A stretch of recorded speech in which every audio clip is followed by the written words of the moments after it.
So let me welcome everybody. My name is Dr. Sharon Saline, and we're here for our Friday Facebook Live on Attitude Magazine. This was started a year ago, a little less than a year ago, to bring people together during the pandemic to offer support, and it has happily taken on a life of its own. I'm so glad you're joining me. To learn more about me, please go to my website, www.drsharonsaline.com, and follow me on Facebook. I'll be your friend forever and I'll be grateful. So, let me talk a little bit for just a few minutes about perfectionism. What is it? And what does it have to do? How is it related to having ADHD? So, what are some common traits of perfectionism? Um, we're self critical, and I'm including myself in this because I am a perfectionist. And I think it's important for me to own that and be accountable to all of you, for better or worse. Something I've been working on for a very long time, and I've still got a long way to go. Um, so, what does perfectionism have to do with ADHD? Well, let's think for a minute about what is perfectionism. So, some common traits of perfectionists: we're self critical, all or nothing thinking. If it's not completely right, then it might be a failure. We're often driven by fear. We're afraid of disappointing ourselves or others, or negativity or judgment, particularly from outsiders, people outside of ourselves. Perfectionists often set unreasonable standards for themselves, and you may, as someone with ADHD, compare yourself to neurotypical peers. Or your kids may do this as well. How come they can do X, Y, and Z and I cannot? Perfectionists often over focus on the end results, not the process of getting there or the learning that's happening, but the accomplishment. Am I doing the accomplishment or not? There's an avoidance of failure or perception of failure without that accomplishment. There's also sensitivity to feedback, sometimes defensiveness. There can be rigidity and discouragement or depression because of incomplete goals, particularly when those goals are set in contrast to, for yourself, based on what other people are doing. And then there is low self-worth. So what does perfectionism have to do with ADHD? So, there are, as we know, there are different kinds of procrastination that go along with having ADHD. And I believe that one of the most common ones is perfectionism procrastination, being immobilized by worry about messing up. So I'm not going to get started. If I can't get this just right, why bother? Jasmine, age 12, says, sometimes I have a fit if things aren't right. I want to do everything right, like with the trumpet. I want it to sound good, really good, but it gets too hard. I like to play rock songs, but those are harder. I'll try, I'll quit, I'll try again, get more annoyed, and then I give up. Does this sound familiar to you? So, just as a little aside here, there are three types of procrastination. There's perfectionism procrastination, because perfectionism is related to procrastination. Perfectionism procrastination is an attempt to limit mistakes and reduce future shame. I'm not going to get started on this because I don't know if I can do it perfectly or super well. So instead, I'm going to avoid doing it. There's also avoidance procrastination, which is related to a fear of failure or an expectation of failure based on past experience. I'm going to avoid doing this thing that isn't so fun for me because in the past I haven't succeeded. Why do I think I'm going to succeed now? In some cases. In other cases, I'm going to avoid trying this thing because I can't stand doing it. I don't know how to get started. And, I'm afraid of how it's going to turn out. And then productive procrastination, which we've talked about before, is my favorite, which is a delay tactic that feels really good. I'm going to do these other things that I know I can do pretty well, but I'm not going to try that big thing because I don't know if I'm going to do it well enough, or if I know how to approach this problem, but I'm going to feel like I'm getting things done. So there's short-term relief. So when we're talking about we're talking about perfectionism, and to some degree, the different kinds of procrastination, we're looking at underlying issues of shame and low self confidence. I don't know if I can get this right. I don't know if I'll be able to meet the standards that I'm setting for myself that are in comparison to neurotypicals. I don't know if I am going to set the standards or the goals that people are setting for me. I haven't had, super good a good track record in this area. So, perfectionism is a way that we try to control our outcome, and it is directly related to anxiety, which we know travels very frequently with ADHD. I was doing a workshop with someone last night on twice exceptional kids and adults and anxiety. And we were talking about how the rates of documented anxiety for ADHD are so much lower than what we believe people experience in person. And so we when I think about perfectionism, I do think about anxiety. And I have shared here that anxiety is one of my close friends. So perfectionism goes along with that. And I think perfectionism also comes up because if you're capable in some areas, then you expect yourself to be capable in a lot of other areas. And when you're not, you push yourself or you judge yourself because you can't meet the standards that you can in other ways. And then you start to really hate on yourself, which is what we want to avoid. So I see lots of comments. I'm going to go backwards. And let's see. Susan says, in California, how can I be a perfectionist when I'm anything but? I think I explained that. Hi, Kelly from Columbus, Ohio. And Heather, Lynn, does this have to do with not starting projects? Absolutely. Because we don't start things if we don't know we can't finish them.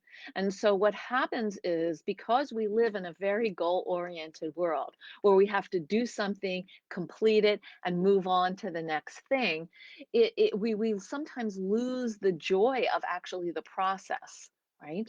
Am I going to bake a cake that's delicious and beautifully decorated because that's what's important, how it's going to look? Or am I going to focus on the delicious part? And if it's slumping on one side, is that okay? Heather, OCD is certainly somewhat related to perfectionism. Patrick, you call yourself a failed perfectionist. I would love to hear why. That sounds a little like you're being a little tough on yourself. Maribel says, that's me, my mom, and my son. Um, let's see. Julianne, you're describing my first 35 years. Definitely a perfectionist. By 35, I started working on being a recovering perfectionist. Ooh, I love that. A recovering perfectionist. I may use that. I think that's fantastic. I would say I am in the same boat, learning how to recover from perfectionism. Peter, is ADHD a genetic thing? I have so much difficulty in life because of this, but I still try to get by. Yes, good for you for continuing to get by. We all are trying to get by, whether we have ADHD or not. And ADHD is a biologically based condition that is the most highly inherited mental health condition. If you have ADHD, there's an over 50% chance, 50 to 57%, depending which study you're looking at, that one of your parents, your biological parents, had ADHD as well, or it runs in the family. Renee, I was always told that my perfectionism is related to anxiety. How can you determine where it's from, anxiety or ADHD? So I think that uh, you know, um, it's probably from both. Because what I've talked about before is that a lot of people with ADHD have anxiety because there have been times in the past where you've struggled or you've messed up and you didn't even know you were doing something that wasn't okay to be doing.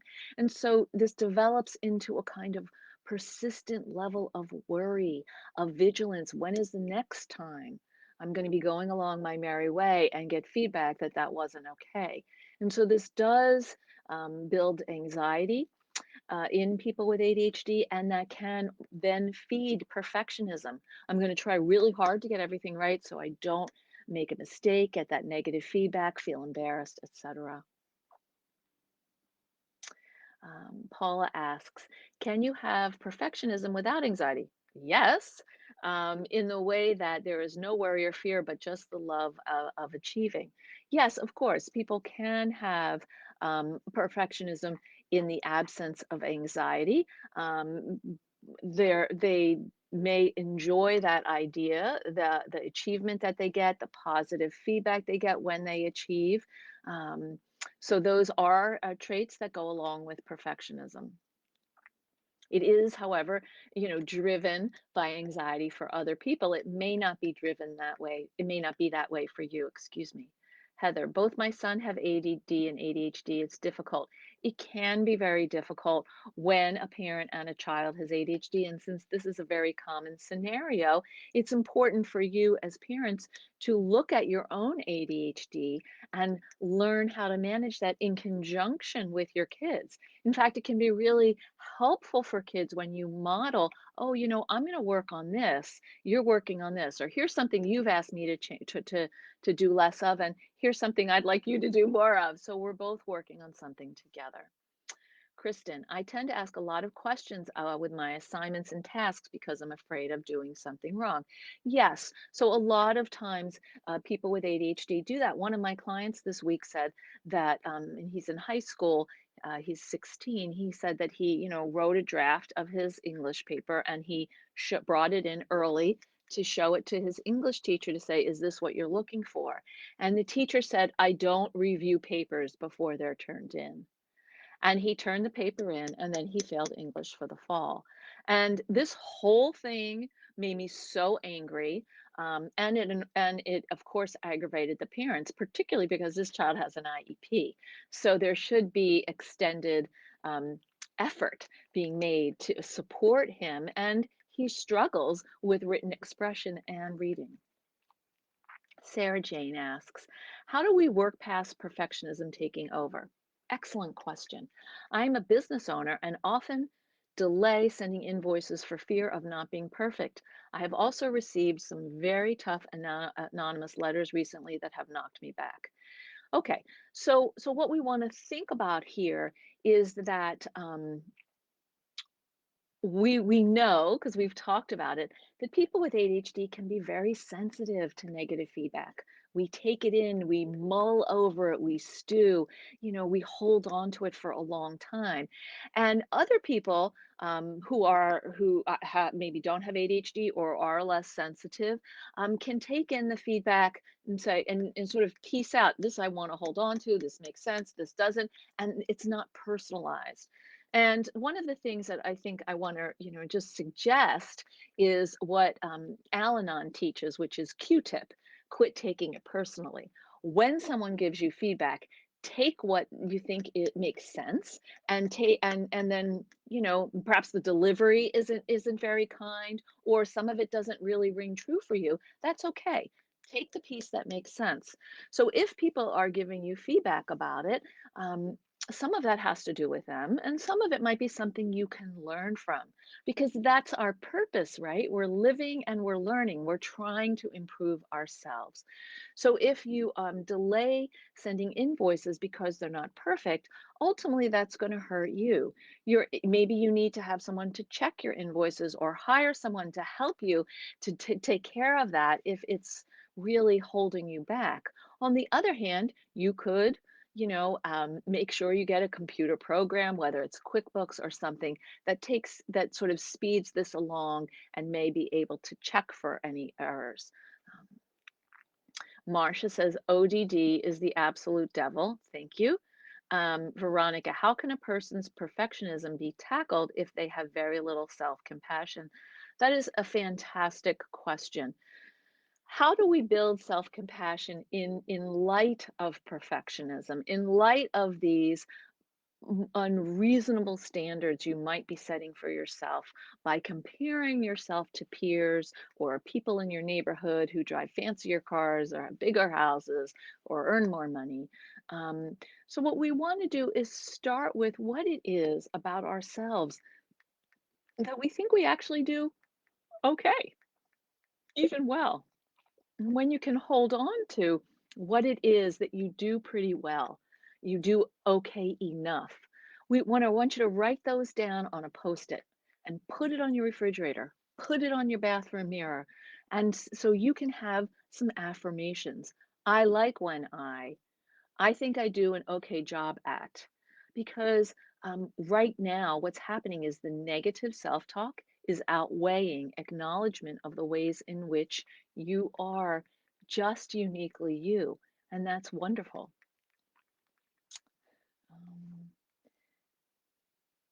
So, another way that you can build self compassion is to consider keeping a list at the end of each day, a little journal, or you can keep it on your phone, of three things that went well, three things that you liked about your day, or something that you did. And it might be really small. I made an excellent cup of coffee, or I liked how I spoke in the work meeting, or I really had a good phone call where I showed up for a friend.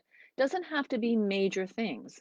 One day this last week, I was having a tough time, and one of the things for me was I liked the outfit that I wore. So, we don't have to always be at the top, right? We want to acknowledge those small things because that's what's going to feed us. Patrick says, I say failed perfectionist because I want what I do to be perfect, but I end up saying, oh, well, it's not going to be perfect. I just have to knuckle down and get it done. I have to let the idea of perfection go or I get stuck in a loop. Thank you for saying that, Patrick, because I think that's really important. That has to do with, what our expectations are for ourselves and how we're setting those. So we don't want to set expectations that are really, low or feel like, well, we don't have to work. Sometimes we want to have things that are just come easy. And sometimes we want to have things that are a little more challenging. But we don't want to have too many expectations that are way up here that we cannot reach. Because then we're going to feel like we're never actually getting to where we want to go. And part of being a recovering perfectionist is to set and to set goals that you can actually reach and to acknowledge how you're getting there and when you get there. Jennifer, I helped my 8-year-old work on her GT project this week. She glued one of the pictures on the wrong color paper based on where she was going to glue it on her board. She didn't like it, not perfect, so she had me print it again so she could make it match. LOL. I would have done the same thing as a kid and as an adult. So, there are different kinds of perfectionism that affect us in different ways. That isn't so terrible. She had a particular idea of how she wanted it to look, and it wasn't a major issue to print it out and do it again. Um, and there are other times where we can let something go. Last night my husband made some special cookies for the Jewish holiday of Purim, and they just didn't come out very well. And he decided not to. I don't know if he decided to take them to work or not because by the time I woke up, he was gone. But it was interesting because he reflected back to me. I said, "Well, you can just take them; they taste good." And he reflected back to me, "When you cook for other people, you like it to be just so. So do I." And I realized that that's true. Like if I cook something and it doesn't come out exactly right and I'm serving it to other people, I talk about it with other people. Like I say, "Ugh, I wish I had done a better job," or "I'm sorry, this isn't so great." I go overboard. And I think that that's really something that a lot of perfectionists do. We kind of apologize for the ways in which we're not perfect. No one really cares as much as we do. So it's worth saying, like, well, I gave it my best shot. It's not perfect, but it'll do. And that's really hard to do, particularly for people with ADHD, because you're concerned about the negative backlash you're going to get if it's not just so. Chantel, do you think children who deal with extreme anger outbursts will grow out of them if surrounded by a family who isn't like that? Well, Chantel, what I would want to say is maybe, but I think when kids have extreme anger or outbursts, what they're showing you is that they do not have the skills to manage in a particular situation in a given set of circumstances, so they need to learn those skills. Rebecca, hi. Um, D's teachers told me he has to get things perfect like his writing. Right. So how can we assist kids who, won't do things because they're not perfect, or get very upset with themselves if they can't do it perfectly, or criticize themselves along the way and get upset because they're having a hard time and they can't get it the way they ideally think it should go. So what I we want to try to do is to break tasks down into smaller chunks so kids can try something smaller and feel that they're on their way, that there's a sense of success. But we also want to teach our kids about growth mindsets because growth mindsets are the opposite of perfectionism. A growth mindset says, I'm going to try something. If it doesn't work out, I'm going to regroup, I'm going to listen to the feedback, and I'm going to try something again. With writing, that's very difficult for a lot of kids with ADHD because they struggle to get their ideas from here onto the paper. And that process of struggling with written expression holds them back. And so we're dealing with the frustration that they can't take their ideas and get them on paper or organize them in a particular kind of way. And I've talked a while ago about how writing uses all 11 of your executive functioning skills. And so it's very frustrating for people with ADHD who have, you know, several executive functioning skill challenges simultaneously. Charlie says perfectionism impacts other people too. My mother was a perfectionist, and it was quite stressful living with a perfectionist growing up. Now I suffer in the sense that I both want to be in control of things and I want to be perfect at things, but I also lack the motivation to be a perfectionist. This leads me with anxiety. I hear you. I think one of the things that happens with perfectionism is this idea that that we're in control of avoiding failure. You know, things are our responsibility. And sometimes things happen that are not our responsibility that we can, account for. And sometimes they are. And so it's important for us to kind of gauge, when actually do I have a sense of control over this and it makes sense that I'm going to put my effort into it, and when sometimes things just don't work out. I'm trying a new recipe, I've never made it before. It's kind of like going through life, right? I'm trying this recipe, I follow it, I taste it. Not exactly what I hoped for.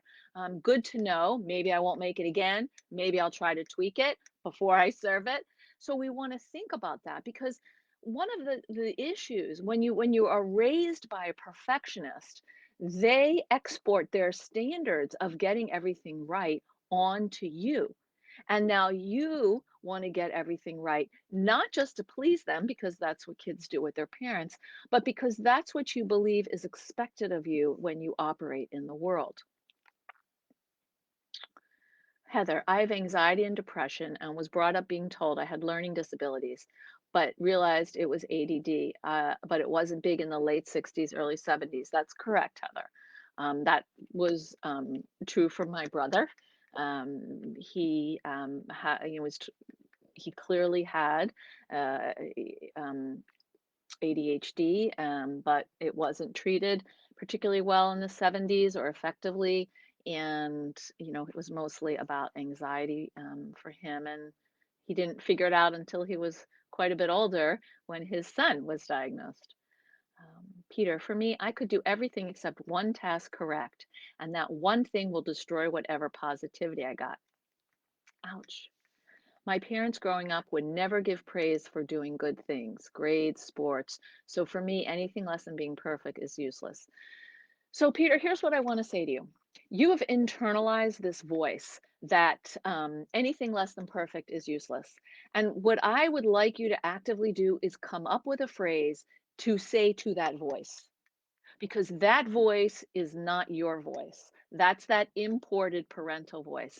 And you, as a grown up, have control on the knob of the volume and frequency of that voice.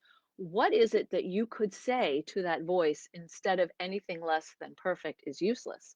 How about something such as anything less than perfect is normal? Anything less than perfect means I'm trying, I'm efforting. That's what's important. Stefan, how do you personally work around justifying perfectionism? Um, How do I personally work with justifying perfectionism? I think that I understand perfectionism from the inside out, and justifying perfectionism is that sometimes perfectionism can be very motivating, just like productive worry. It's the good part of of perfectionism. I want to do well.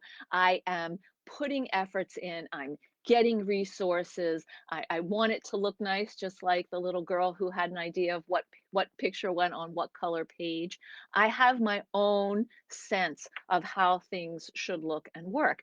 That's fantastic. And so I think that that's something that you want to hold on to. What you don't want to hold on to is the rigidity associated if it doesn't turn out just the way you wanted. That idea that Peter said, if it's not exactly the way I thought it should be in my head, it's useless, it's worthless. That diminishes all of your efforts, and it also diminishes the value of your efforts and the process you're engaged in. Heather, that angers me. I would have fought if that happened to my son. Well, yes, the parents are fighting. I assume you're talking about my client, and there's an IEP coming up. Let's see. This is good information. Thank you.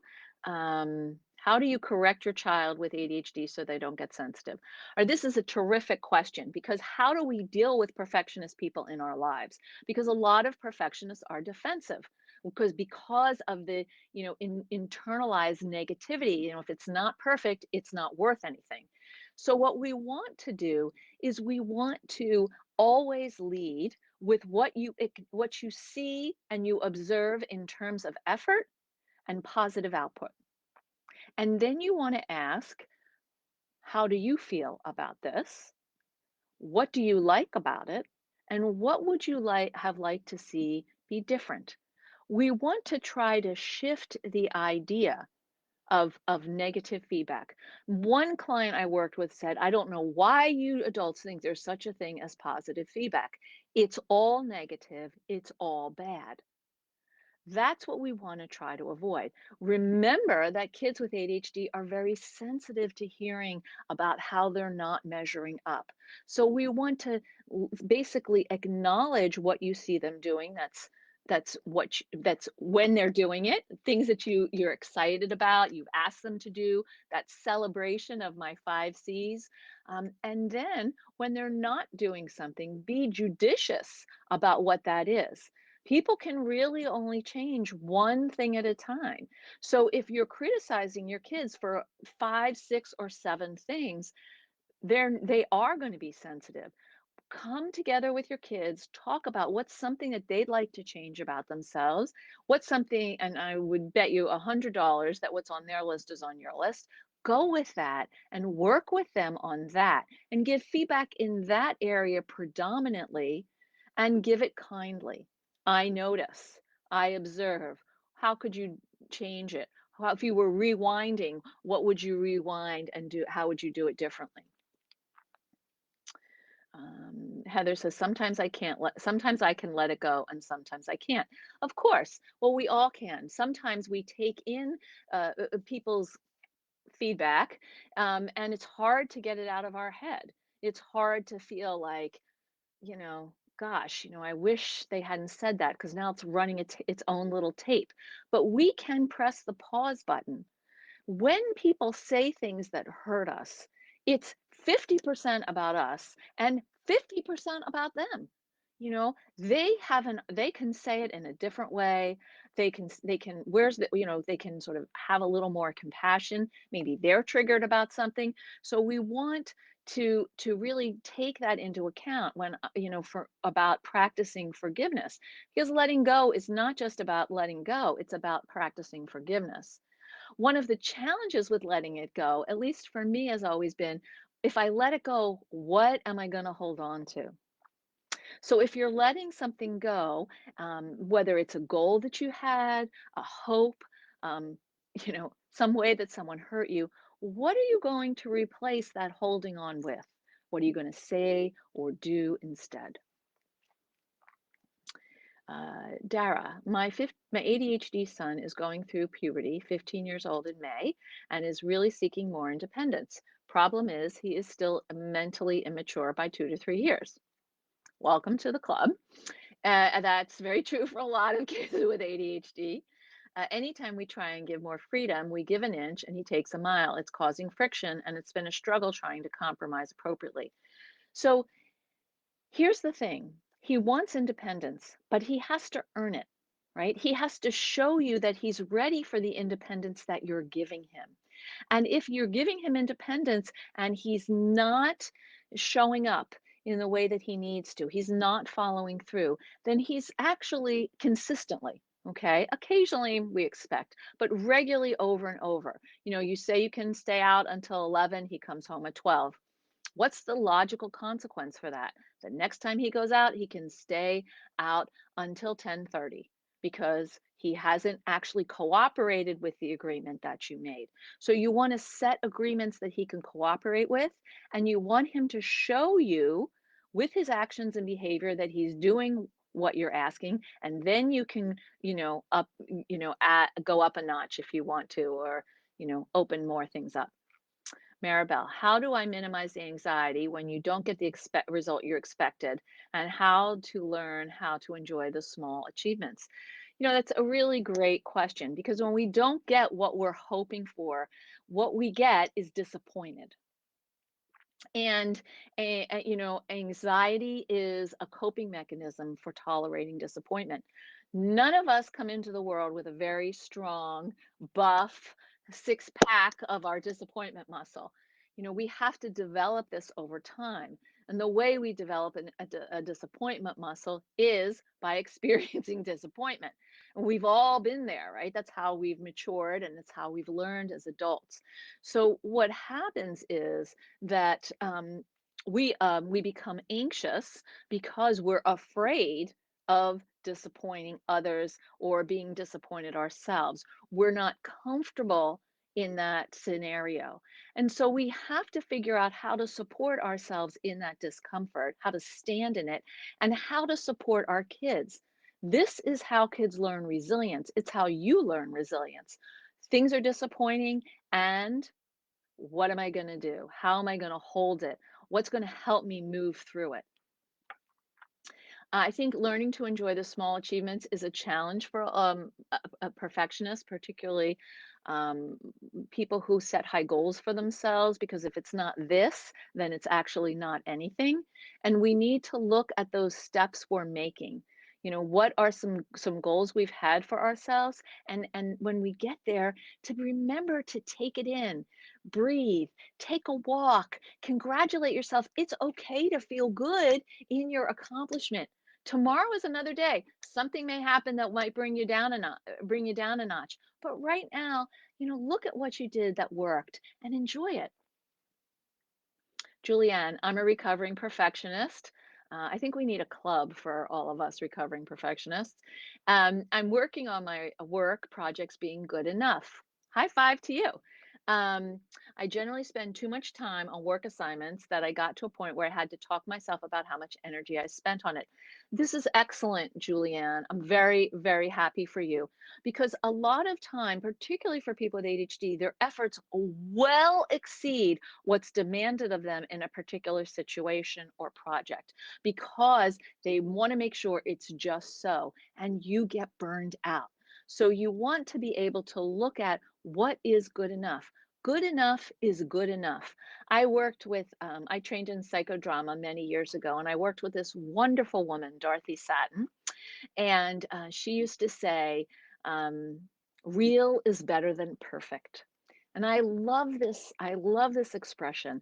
And I say it to myself, in those moments when I'm striving for perfection or it's not good enough. I think about Dorothy and I say, real is better than perfect because that's who we all are.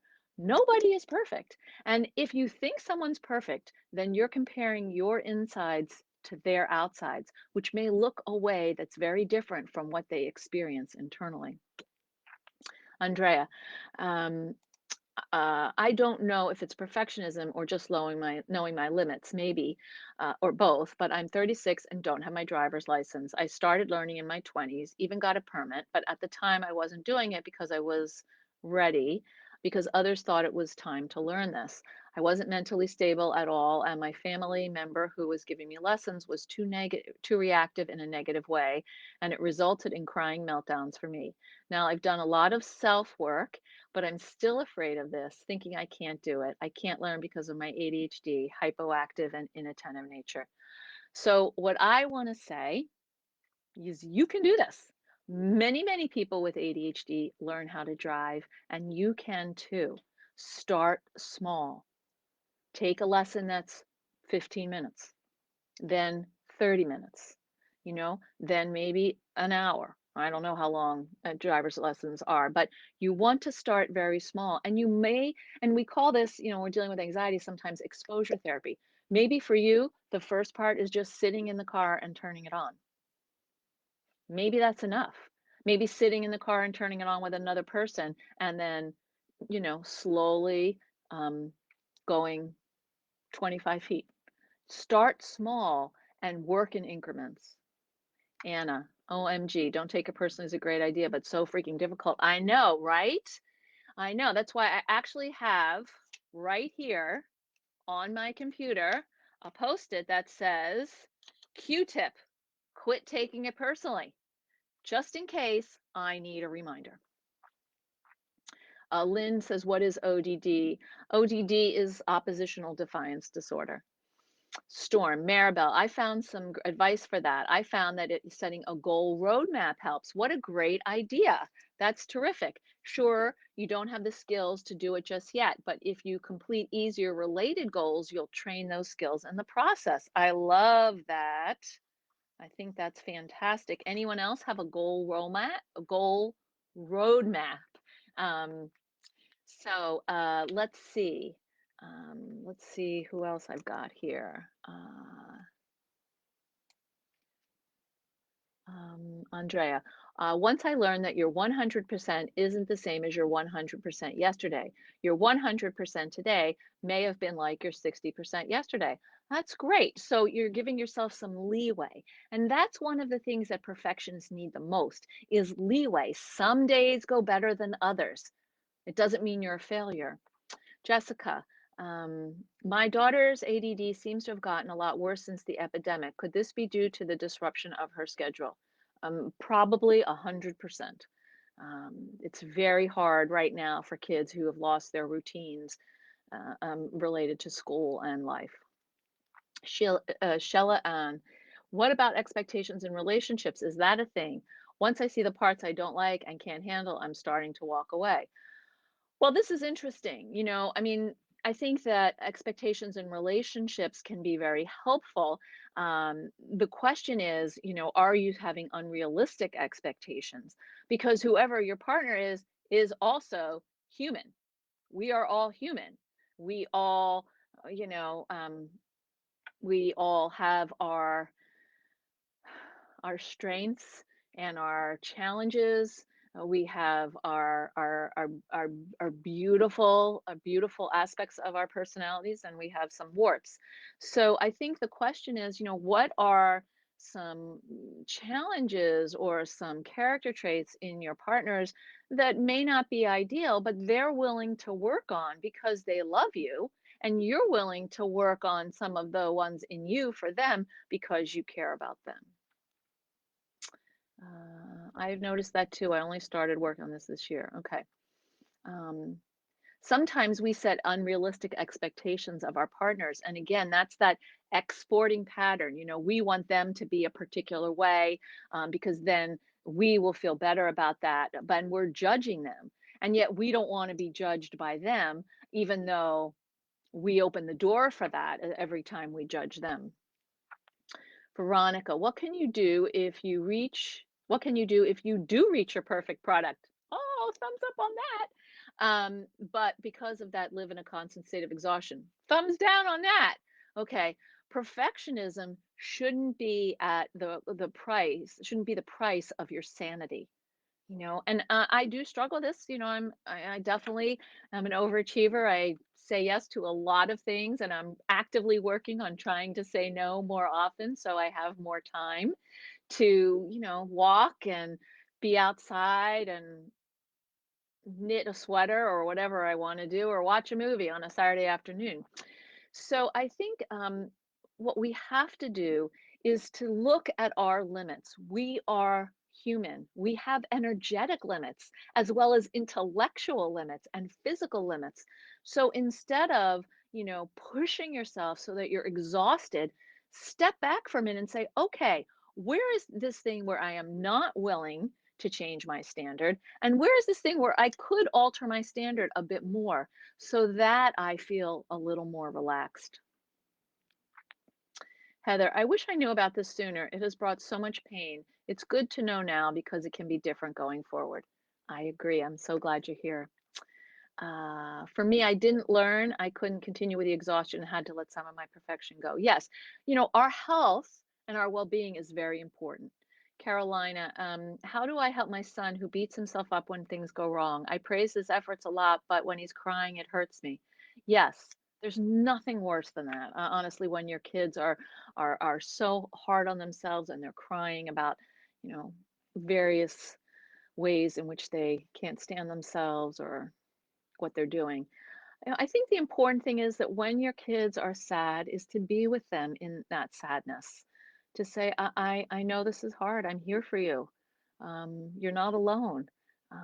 We can talk about the facts or all the have tos and the want tos later, but in this moment, you're feeling bad. I love you, and you are more than this particular thing that's dragging you down, even though it doesn't feel that way right now. Patrick, writing is such an important part of our lives. My son struggles with written output, and I do as well. I think that's part of the perfection loop. I agree, Patrick. I don't want to write it because I don't want to write it incorrectly. I promote the idea of just getting something out on paper, and that seems to help break the perfection block. That is absolutely the way to go. What I encourage people who struggle with perfectionism with writing is to do two things. One, dictate, just talk out what's in your head, and then you can look at it and edit it later. Or two, write from what I call the right side of the brain. You just put your fingers on the keys and you just start writing whatever ideas are in your head. The idea is that you create a kind of flow where you're translating what's in your head onto the paper. Dana, record your thoughts on your phone or recorder so you can go back and listen to them and write them down at your own pace. Yes, that's a great idea. Thank you. Harlan, I need to work on that, on jettisoning that voice of that perfection is the minimum. Rational emotive therapy has particularly helped me with this. Thanks, Harlan. Bex Barber, not the greatest thing to feel and read to be responsible for. Lots of praising, yes. One of my classes mentioned a method of positive feedback where you lead and end with a compliment. Right. So that can be very helpful. What you want to avoid is there are people who teach this. I'm not a super fan of it. It's like the hamburger model where you have like the positive comment and then something negative and then the positive comment underneath. What is our brain going to like latch onto is that negative comment. So we want to think about actually how we want to say something that is giving feedback, and yes, we want to attach it to the positive, but we want to try to say it in a way that the person can hear. Statements like don't, stop, um, you shouldn't. These are things that aren't actually necessarily going to help someone change. You might want to reframe it as a question. What about trying this? This isn't what we agreed to. Or, hey, we talked about doing this. Um, let's try it a different way. Harlan says, in my classes, even if material uses the word positive criticism, I replace it with a rewording of feedback or what someone else might want to share with you. Very nice. Thank you. Stefan, do you find parents reluctant to invest themselves in their kids' diagnosis because they didn't get recognition as kids themselves with ADHD or didn't get support from their own parents? Yes, sometimes I do. Some parents who are like this, basically, their position is, I managed. I didn't have a diagnosis. You can do the same. And that's really a very limited and unhelpful perspective, because you may have managed because people didn't believe it or people didn't understand ADHD at the time, but now we do, and we want to give our kids every opportunity that's possible. Oh, it's almost time to stop. Donnified Irish, how can you commit to giving a positive affirmation when the ADHD pubescent preen is a creative extremist in being oppositional for every task, including um, virtual learning for school? So that's a really good question. What we want to try to do is find something that your creative extremist actually enjoys doing and to grow that so we can um, pay attention and nurture the one or two things that they enjoy doing. And then sit down with your creative extremist team and say, hey, what do you think is going well? What might need some tweaking? And then you can say, here's what I think is going well, and here's what I think needs some tweaking. And then when there's got to be some overlap between what the two of you think, pick something that's on her list and work on that. And then talk about what do reminders look like? What does redirection look like? How can I let you know when you're off track? Um, so that you can hear what she has to say and incorporate some of those suggestions. Not all, because she's not running the show. You are the adult, you are running the show into how you talk to her. And I'll take two more and then we're going to stop at 4:50 my time. Patrick, that sensitivity to criticism is interesting. It's something I've been living with 30 plus years of undiagnosed ADHD. My 14-year-old is also sensitive to criticism. I thought for me that it was because of my schooling, but my son experiences it too, and he has been raised in a very ADHD positive environment. Yeah, so that has to do with some of the wiring and the sensitivity and just living with ADHD. Storm, this is a good suggestion. Why not complement what they've done in or outside of the virtual class? If they're using Edgenuity, I've noticed there's a bunch of opinionated questions and the writing responses get points removed if you don't include keywords. Okay. Basically support them when they do their schoolwork. Yeah. Jim, is being impatient part of ADHD? Yes.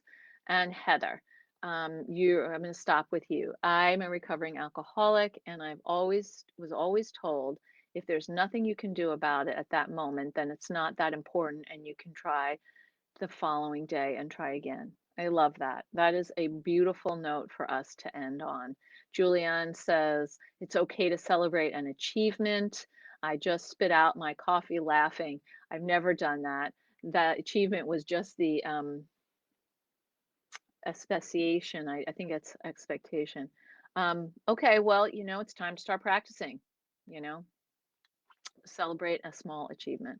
Um, And that doesn't mean you're becoming narcissistic. It doesn't mean your ego is mushrooming into an enormous cumulus cloud. It means that you are actually feeding your own, you're pouring water into your own cup of self worth. You have to fill it yourself. You're welcome, Heather. Um, And Cassandra, any disruption in my schedule will cause me to stall, and it can sometimes take weeks or months for me to fully recover and establish a new routine. That can be true for a lot of people with ADHD and also a lot of perfectionists with ADHD.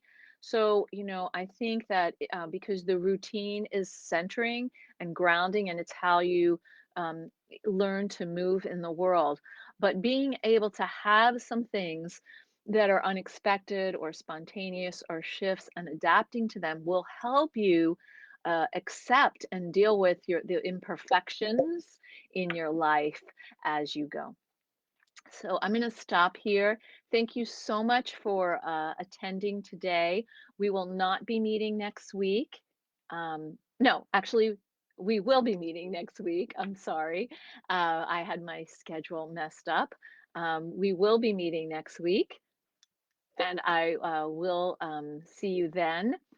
Um, have a great day and a wonderful weekend.